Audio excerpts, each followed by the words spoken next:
probably spoken to you more formally, and in fact I saw pictures of it of our Vice President not too long ago, and I felt very, very underdressed after seeing the pictures of him here with you, so I hope you'll forgive the garb. But I thought, how would I pin on the patches that I would receive from you guys if I were in the suit and tie? So I had to keep it casual. And by the way, these patches are really cool. First, the Misfits. Yeah, I look at this and say, man, you must be very confident to be able to admit that you are a misfit, and that is right up my alley. And then Northern Exposure, too. Only here could you get away with a patch where a polar bear flashing somebody.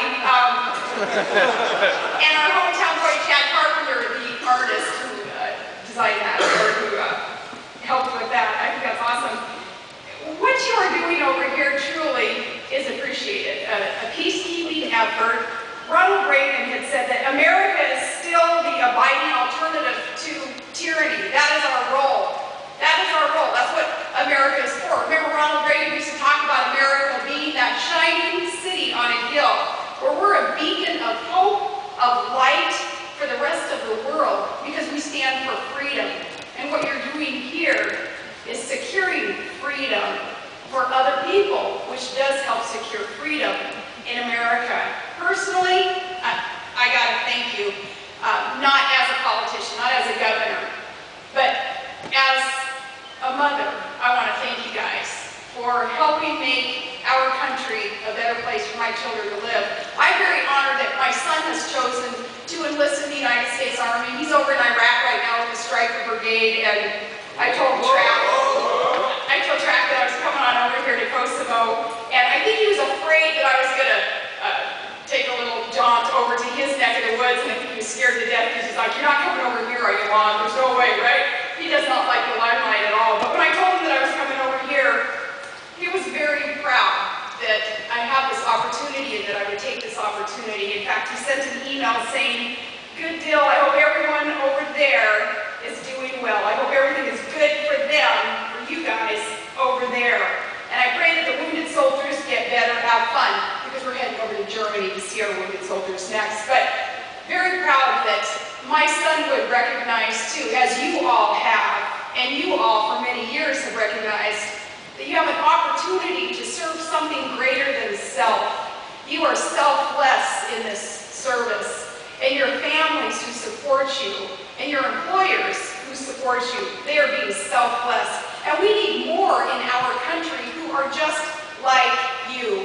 Our country would be a better place if there were more who understood that it is worthy, a worthy cause, to seek peace, and peace through strength, through a strong military. You contributing to that, our country would be better off if we had more who chose this path that you have chosen. Task Force Falcon. You know what a falcon is? It's a big, strong, mighty bird. It flies proud. I want to encourage you, as you represent all of America, to fly proud. Fly proud over here in Kosovo, engaged in K4, rebuilding, keeping the peace. It's a role that the greatest country on earth is called upon to provide. And you're representing your individual states, you're representing our great country. Don't let anyone make you feel anything but confident and proud, like that falcon, to be serving your country. Be proud of America's generosity and our humanity, and our talent and our boldness, and our leadership in seeking peace through strength all over the globe, especially in this most volatile world that we are in. So many changes taking place so quickly. You watch the news, and every night on the news you're seeing something different, some world-changing event that affects Americans' lives every single day. There are very unstable, dangerous regimes trying to control more and more places on the globe. And it is America as the leader in seeking peace that needs to be able to call upon you to get in there in this very volatile world and help create an atmosphere of peace. And that's what you're doing here in Kosovo. And you, less than half of 1% of our entire population in the U.S., you serving in uniform. No one can ever take that away from you. And the things that you are sacrificing today, we thank you for that, but don't just take it for granted that you over here sacrificing a lot, that you're not gaining whole lot too. That little tiny portion of our population who has been willing to serve, as you all are. You are our heroes. And no, don't ever just take it for granted that, well, everybody has some kind of role to play. I'm just in uniform over on a year-long deployment or something. No, don't let anybody make you feel that should be diminished at all. You are part of that elite in our population that has chosen to serve. You're seeking peace through strength, and less than half of 1% in uniform. I tell you, if America could really grasp that and really honor you and respect you and fight for the tools that you need to do your job to the best of your ability, there again, our country would be better off. And speaking of that, tools that you need, it's my job as a politician, as an elected official, to help fight with you, for the tools and the resources that you need. Now isn't the time for our country to be looking at cutting military budgets, and it makes me very uncomfortable to hear some of the proposals to reduce spending on military, especially when you consider the volatility of the world, and when you consider the priorities that some in the federal government would choose to spend money on instead of our U.S. military. Heaven forbid. The travel issue. I know some of our Alaskan soldiers, what nonsense that is, that some of you guys aren't funded fully enough to be able to return home unless it's on your own dime. That's nonsense, and that's something that we're working on. We want DOD to fully cover all those benefits that you have earned, including travel home. So we'll work on that. But I am very, very impressed here in Kosovo, seeing how hard you all are working, seeing that this truly is a family. Awesome elements that come together in an organization like this, our National Guard. You've got the experience, you've got that family atmosphere, those things coming together, you have that strong work ethic and patriotism, all of that coming together, creating the greatest organizations in the world. And I'm proud to get to be here today to say thank you for that. Here in Kosovo too, it's absolutely beautiful. Last night I got to go jogging out on your hills. The hills really kicked my butt, but it was really great to be out there. These beautiful rolling hills and gorgeous sunset. I think, you know, when we think of Alaska, we like to claim it as God's country. It's His creation, and He just dumped extra beauty there.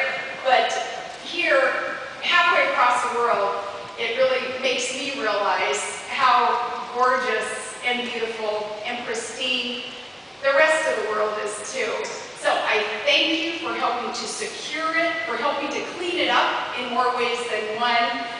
Very glad to get to experience that part of your mission over here too, seeing how you are taking good care of this countryside, because it is beautiful.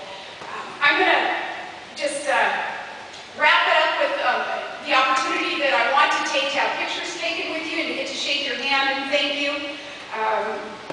I want to know if there are some things that I, as an elected official, can do to help you. That is my job, and I'm very, very proud to be Commander-in-Chief of the Alaska National Guard. Whatever I can do for all of you, representing other states too, certainly I will, and I'm happy to work with your governors too, as we seek to provide you all that you need to continue to do your job well. I was last night thumbing through the TV channels to see how do you guys keep up on the news? How do you keep up with what's going on? And glad to see that you have different news channels and internet.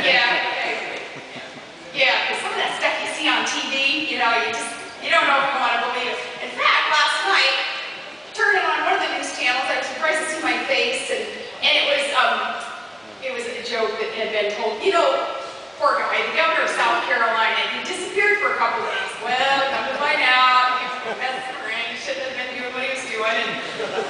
Well, then Senator John Kerry makes this joke. I don't know if you saw this, but he makes this joke saying, well, shoot, of all the governors in the nation who disappeared, too bad it couldn't have been that governor from Alaska.